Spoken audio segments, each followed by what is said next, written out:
A very good morning, children. In yesterday's class, you learned about the structure of the cell with some cell organelles, few cell organelles, and differences between unicellular and multicellular organisms. Today, we will discuss about diversity in cells.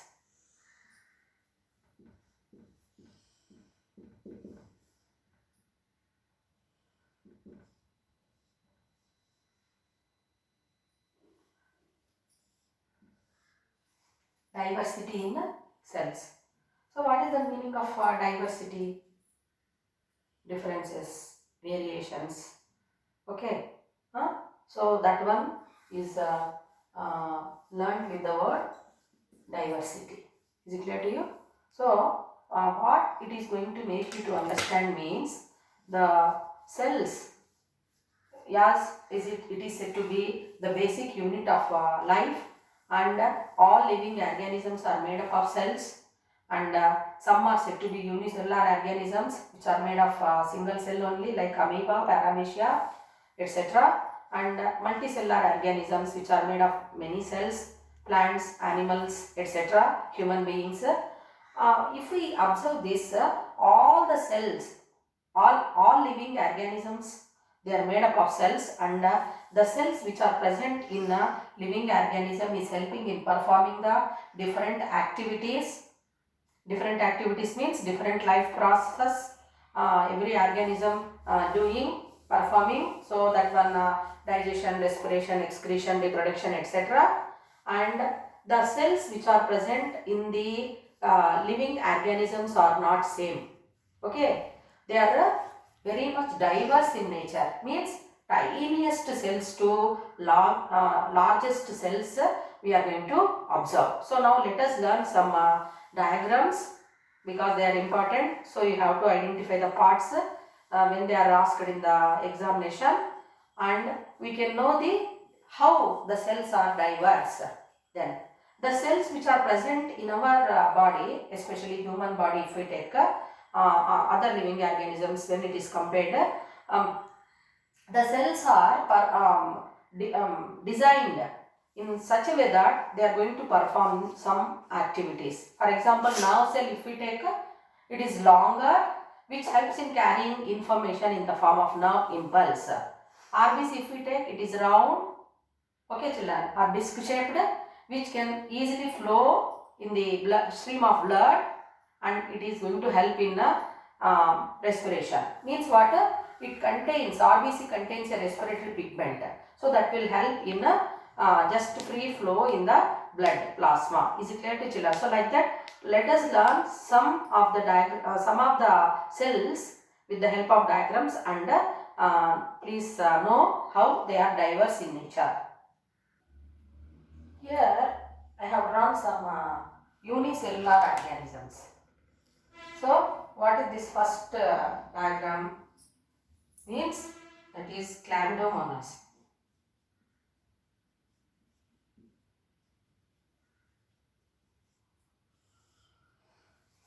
And this diagram you have studied in 7th class maybe. So that is said to be amoeba.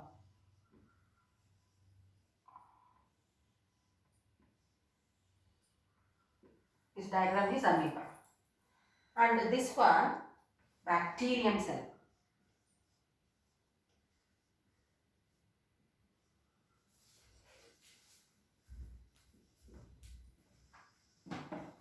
Bacterium cell.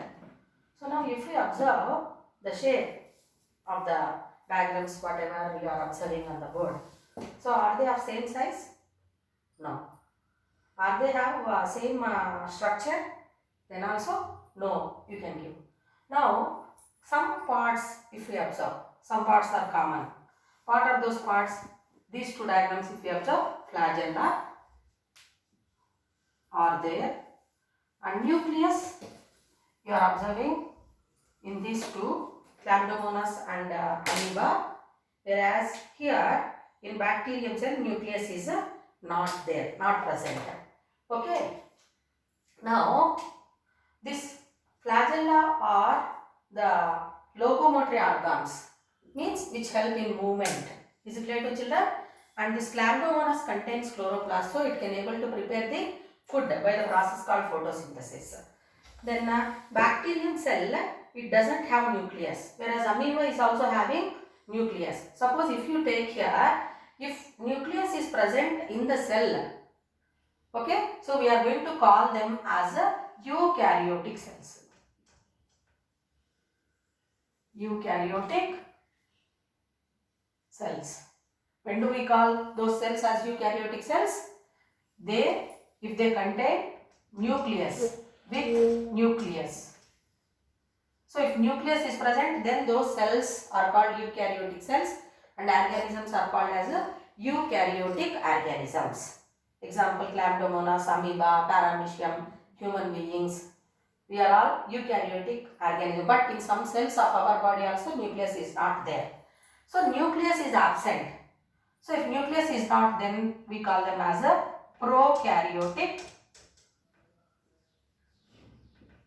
cells. Prokaryotic cells without nucleus. So here nucleus is absent. Bacterium cell is an example of a prokaryotic cell. So make a note of it, children. Eukaryotic cells and prokaryotic cells you have to learn. So now some unicellular organisms, even bacterium cell. So many bacteria are there. Lactobacillus bacteria is there. E. coli bacteria is there. Okay, and streptococcus, spirulum. So different bacteria are there, and they are also not in same size. So about that microorganisms we are going to discuss in the next lesson. Now we are going to observe TS of dicot stem, Tridax plant. Okay, children. So in Telugu it is called Gaddi Chamanti. So if we take a small portion of the dicot stem of that plant, and if we cut it and if we observe it under the microscope, we are going to observe a structure like this. Okay. So what you are observing in this picture means here the cells, these cells and these cells and these structures. So they are not same. Is it not, children? Size, shape, structure, everything it is different. So it is said to be the multicellular organism cell, that is the plant cell, dicot stem cell we are observing. And if we see this epidermal cells, outermost covering of the plant, and here cortex region we are going to observe. Then this one bundle like structures which you are observing, we call them as vascular tissue, which helps in transporting water and food to the different parts of the plant. And continuously dividing cells we are going to observe, that one we call it as pith or cambium, pith part or cambium. So in one organism, that is dicot stem of Tridax plant only, in this, for example, in this plant we are observing different types of cells, diversity we are observing in this also. Is it clear to children? And they are doing different functions. So epidermal cells gives protection, cortex it also protects, and it just divides and forms the bark and outer layers of the plants. Then vascular tissue, just now we learned, so it is helping in transporting the materials, water and food. And pith part, as it is continuously dividing, it helps in increasing the size of the plant. Is it clear to children? So like that here we are observing diversity in cells. Now these are all the different types of cells, children. You are observing in human body, our body. Is it clear to you? So observe the pictures, diagrams, and are they have same structure? No. Same size? No. Common parts. What are the common parts and what are the uncommon parts? Let us observe. So this diagram, whatever I have drawn here, first it is said to be smooth muscle cell. Smooth muscle cell. So where it is present, smooth muscle cell? Muscles, you know. So where are they present? They are present in the muscles of our body, limbs, hands, legs, and other parts, intestines, all that it is present. Now this diagram, what is this? It is said to be bone cell. It is a bone cell, and this striped muscle cell. Striped muscle cell. So these striped muscle cells are present in the hands and the legs. Especially they are called as skeletal muscles. And this long tree with branches like structure, it is this cell is called a nerve cell. Nerve cell. And these are blood cells. Blood cells.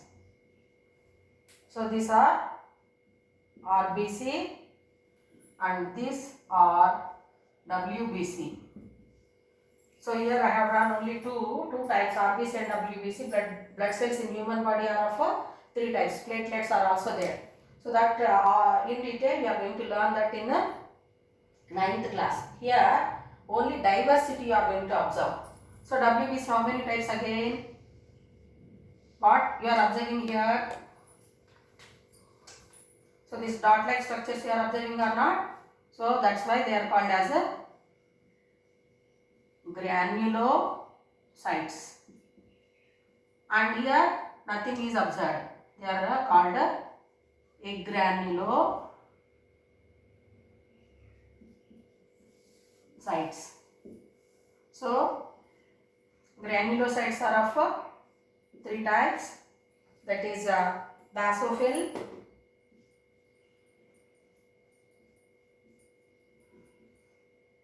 acidophil, and eosinophil.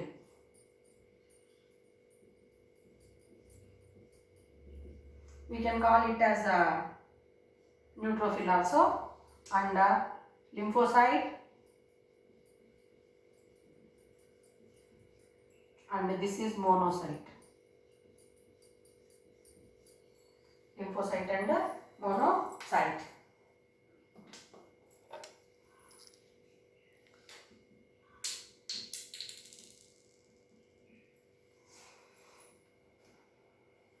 So here in the nerve cell, let us observe the parts. They are dendrites,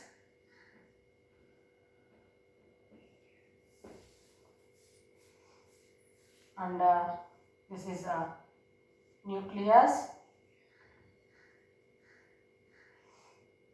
These are micelle granules.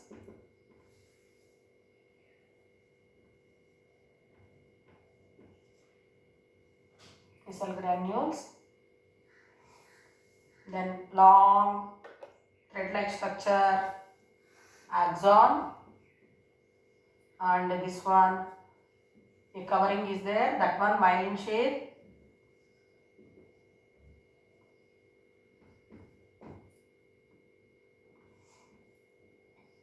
These are nerve terminals. And gaps which are there, they are called nodes of Ranvier.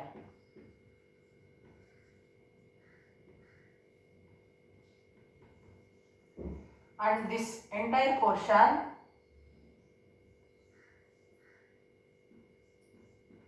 cyton or cell body, because this diagram is given in your exam to for identification of the parts, children. So now this structure, nucleus, nucleus, nucleus, nucleus. So here no nucleus actually. And here we are going to observe the nucleus, and all are having cell membrane. Is it clear to you? But shape of the cells, they are different, and size of the cells also different. Why it is there? Is it clear to you? So of all the cells, monocyte is the smallest cell, and the longest cell in the human body is nerve cell. Why? Because it has to carry the information from the organs to the brain. Is it clear to children? So in human beings also,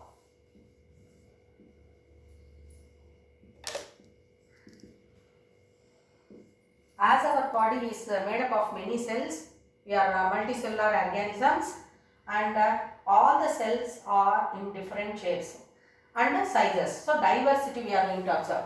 Why that shape, size, it is different according to the function what they are going to perform. They are designed. Is it clear to you? Or we are observing diversity in the cells, differences in the cells. So smooth muscle cell, intestines, etc. it is present, internal parts, striped muscle, hands and legs, bone cell, it is present in the bones, nerve cell, all the brain, spinal cord, nerves, then red blood cells, they are present even in blood, WBC also present in blood, but no cell here is doing same function. Each and every cell is doing different functions. So now let us compare the cells from amoeba. Okay, what you learned. So amoeba are shapeless animals. So pseudopodia like structure we have drawn, finger like projections.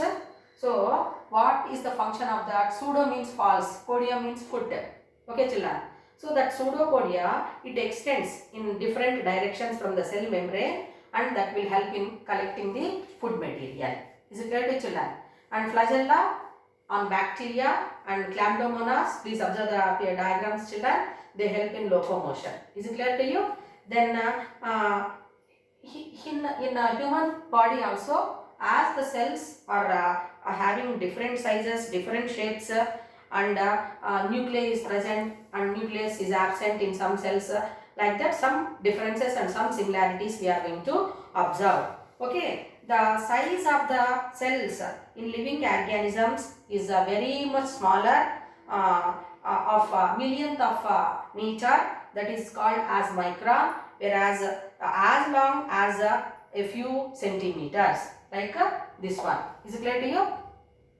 So the size of the cells very much minute, microns in size. For example, all microorganisms, if we observe, so they are microns in size. That's why they cannot able to see with the naked eye. Even in our body also, different cells which are present, the cells can be seen with the microscope. Very few cells we may observe with the naked eye. Is it clear to you? But most of the cells they can be seen with the microscope. Then the smallest cell is bacterium, that is 0.1 to 0.5 micrometers in bacteria, and a human liver and kidney cells 20 to 30 micrometers in size. Is it clear to you? Human cells nearly 90 to 100 centimeters are there. The largest cell measuring nearly 17 centimeters into 18 centimeters, that is ostrich egg. Ostrich egg we can see with naked eye. Any other eggs also we can see, but human egg cells, that is female gametes, male gametes, we cannot see. Egg means what is that? Zygote, whichever is formed after the fertilization. Ostrich egg is the largest cell which can be seen with the naked eye. Is it clear to you? Then the size and shape of the cells is designed according to the type of work what they are going to carry out. So till now we completed the cell as a basic unit of life, and what is cell, who discovered cell, then nucleus, then what are the few cell organelles also you learned, and diversity in different cells also we have discussed.